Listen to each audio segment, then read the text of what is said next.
Merrick and Anna had what most would call a stable marriage. Morning coffee, work days, the occasional weekend getaway. They had been together for nearly 7 years, and while nothing seemed wrong on the surface, there was a quiet kind of distance growing between them. The kind that doesn't shout or break plates, it just silently stretches across days, weeks, years. Neither of them brought it up. Maybe because they didn't want to disturb what was fine. Or maybe they were both afraid of what they'd find underneath. One evening, while Anna had already drifted off to sleep beside him, Merrick lay in bed scrolling through his phone. An ad popped up for a new dating app with a bold tagline, "Find what you didn't know you were missing." He smirked, thumb hovered over it, and tapped download. He told himself it was just curiosity, just to see who was out there. He registered under a fake name, Nick, used a stock photo, and wrote a profile that wasn't quite him. Single, adventurous, spontaneous, no strings. It felt like trying on a stranger's coat, just to see how it fits. He didn't plan to meet anyone in real life. That wasn't the point. It was like opening a window into a different version of himself, the one who didn't talk about utility bills or wonder if the washing machine was leaking again. One night, he stumbled across a profile that caught his eye. A woman named Alice. Her photo was vague, sunglasses hiding half her face, a beach in the background, but her profile was sharp, funny, and oddly familiar. Something in the way she phrased things tugged at his memory. He sent her a message.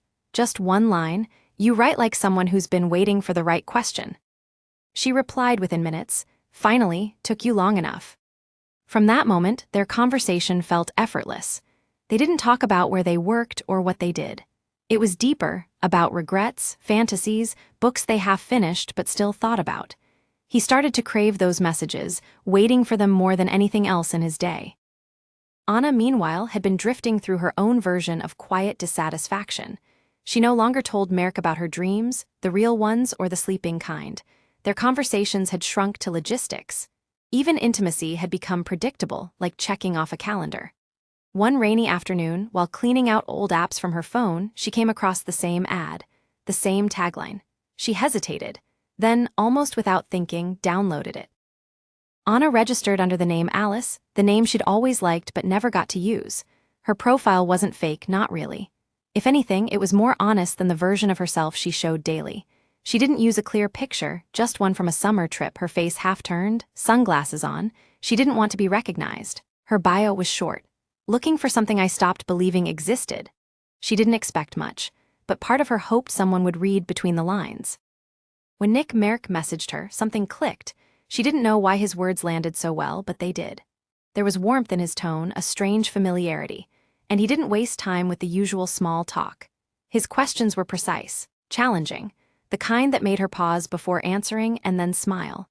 She found herself checking the app in quiet moments, sneaking glances at her phone in the kitchen, during meetings, even in the bathroom with the door locked. Over the next few days, their chats deepened. They wrote to each other like people who had nothing to lose. Shared memories they never told anyone else, fantasies that felt dangerous to admit. Merrick began staying up late just to wait for Alice's replies. Anna, too, found herself lying awake, heartbeat quickening every time her screen lit up. It was exhilarating, not because of who they thought they were talking to, but because of what they were finally allowed to say. Neither of them knew they were, in fact, falling for each other again, just not in the way they expected. They had stripped away all the layers of habit, obligation, and routine, and accidentally reconnected in the rawest, most vulnerable form. Through screens, under different names, behind digital masks. Then, one evening, Anna suggested a thought, half playful, half serious. "If we ever met in real life, do you think we'd still like each other?" Merrick stared at the message. His fingers hovered over the keyboard. He thought for a long time, then typed. "Only one way to find out." They agreed to meet at a small cafe on the edge of town, one neither of them had ever visited before. It was quiet, almost hidden, with ivy crawling up the walls and a patio that overlooked a narrow stream. Merrick arrived first. He wore a different jacket than usual, something slightly more fitted, something he thought Nick might wear. He sat at a corner table with 2 chairs and ordered coffee he didn't plan to drink. Anna almost turned back 3 times on the walk there. She was terrified, not of who Nick might be, but of what it would mean if she actually liked him more than her own husband. She had told herself this was just curiosity, a social experiment, even a joke. But when she saw the cafe sign in the distance, her pulse spiked. She smoothed her coat and stepped inside. Merrick saw her before she saw him. For a few seconds, the world around him muted the clatter of cups, the buzz of low conversation. There she was, Anna, his wife. Standing in the doorway, scanning the tables with uncertainty in her eyes, she didn't look like Alice. She looked like Anna. The same woman he shared toothbrush holders with, argued about laundry with, fell asleep next to every night. And yet, at that moment, she also looked like someone completely new. Anna's eyes landed on him. For a second, she didn't move. Her expression shifted, confusion, realization, something close to disbelief. And then something else, recognition. She stepped forward slowly, each movement hesitant. She sat down across from him without saying a word. The silence between them was almost unbearable. Finally, Merrick spoke, just one word. "Hi." Anna swallowed. Her voice was barely above a whisper. "Hi." Neither of them laughed. Neither of them cried. For a few long moments, they just looked at each other, not as husband and wife, not as Nick and Alice, but as two people seeing each other for the first time. The silence stretched, not awkward but loaded. There was too much between them now.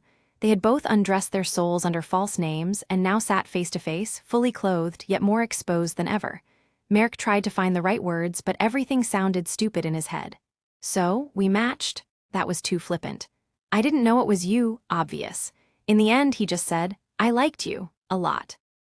Anna's lip trembled just slightly. She looked down at the table. "I liked you too," she said. Then, after a pause, "More than I've liked us in a long time." It wasn't an accusation. It wasn't even sad. It was just honest. Merrick nodded. He felt the same.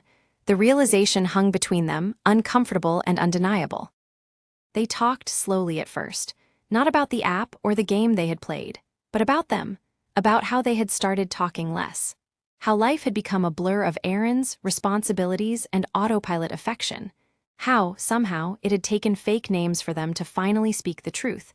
Neither one of them blamed the other. They both knew they had let the silence grow.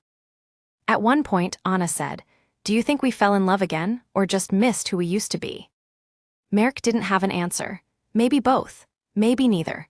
What he did know was that Alice, this mysterious woman he had been talking to every night, had reminded him that Anna was still there, buried under the routine and quiet resignation.